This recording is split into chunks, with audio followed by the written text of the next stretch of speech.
Bonjour et bienvenue, voici notre tour d'horizon économique, géopolitique et boursier. Nous sommes le mercredi 12 février. Et pour comprendre comment tourne la planète finance, c'est sur la bourse au quotidien et nulle part ailleurs.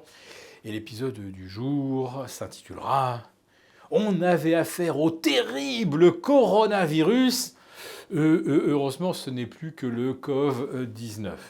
Oui, COV-19, COP21, Amphitryon 38, c'est quand même bien moins méchant qu'un coronavirus qui décime la population.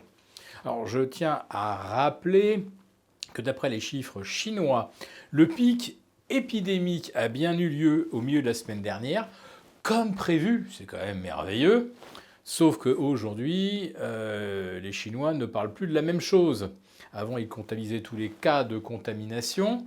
Maintenant, ils ne comptabilisent plus que les gens qui développent le syndrome du coronavirus.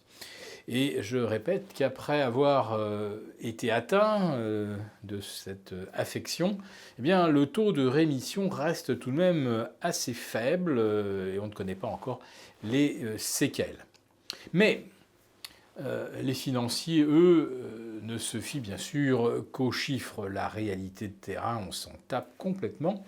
Donc si les chiffres officiels chinois nous disent que le pic épidémique est passé, on peut d'ores et déjà calculer les impacts sur la croissance. Alors, en Chine, ça va faire entre moins 0,7 et moins 1% sur l'ensemble de l'année 2020. Ça fera une croissance probablement nulle au premier trimestre. Autrement dit, au lieu d'avoir 1,5, on aura 0, voire peut-être même un moins quelque chose. Et puis après, eh bien, après ça sera le rattrapage avec des trimestres où la croissance repartira à un rythme de 2,5 ou de 3%. En tout cas, pour le deuxième semestre, selon Standard & Poor's. Alors, est-ce que l'Europe, les États-Unis vont être affectés par la baisse du PIB chinois? Eh bien, aux États-Unis, on s'attend peut-être à moins 0,2, moins 0,3. Et en Europe, ça sera plus faible, moins 0,1 à moins 0,2. Rappelons que l'Allemagne est le principal partenaire de la Chine. Mais la France, au travers des valeurs du luxe, pourrait également être impactée. Alors, des valeurs du luxe, comment traverse-t-elle la crise du coronavirus? Très bien, merci.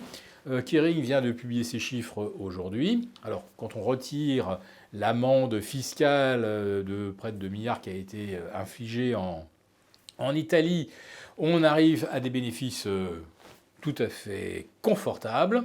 Alors Kering a enregistré une baisse de 35% de ses ventes à Hong Kong au troisième trimestre, de moins 50 au quatrième, mais ça ne se voit même pas dans les bénéfices. Autrement dit, on pourrait même imaginer que la Chine serait à l'arrêt pendant 3 mois, que ça n'affecterait pas beaucoup Kering.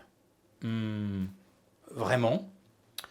Il n'est pas du tout certain que ce qui n'aura pas été acheté au mois de janvier, février et mars sera acheté à partir d'avril pour rattraper les petites courses qu'on n'a pas faites au début de l'année.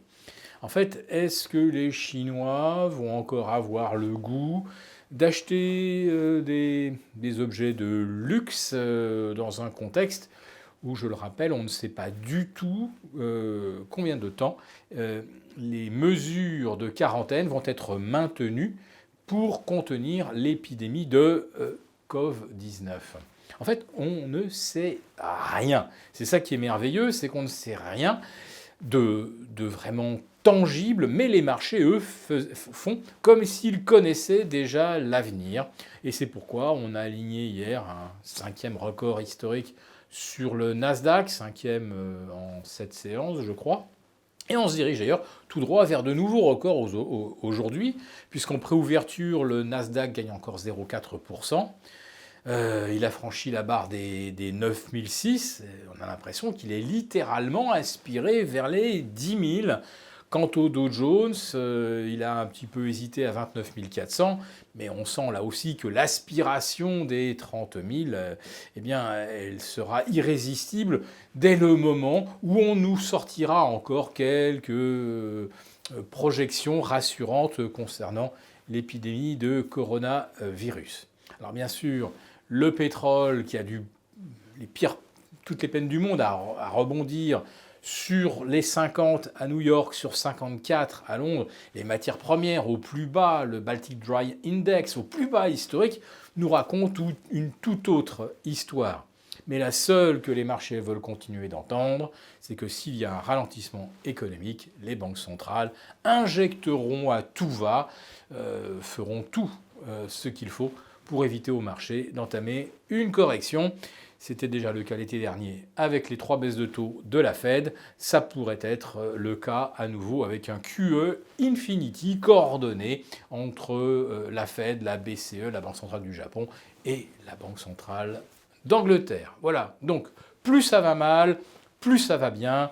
Merci le Covid-19.